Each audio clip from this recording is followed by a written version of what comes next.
एक सांगू पिल्लू तुला? हो, मी आहे सॉफ्ट हार्टेड आणि सॉफ्ट हार्टेड असलेलंच बरं.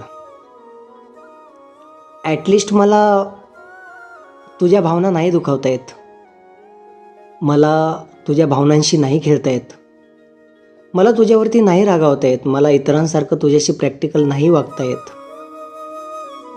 म्हणून मी बोलतो की मी आहे सॉफ्ट हार्टेड आणि सॉफ्ट हार्टेड असलेलंच चांगलं. कारण मला फक्त तुझी काळजी घेता येते, मला फक्त तुला समजून घेता येते. म्हणून मी बोलतोय की मी आहे तसा बरा आहे, विरघळणाऱ्या साखरेसारखा. तुझ्या डोळ्यातला ग इशारा मन नटून जातय सारा गजीन झाला नार नार नादाव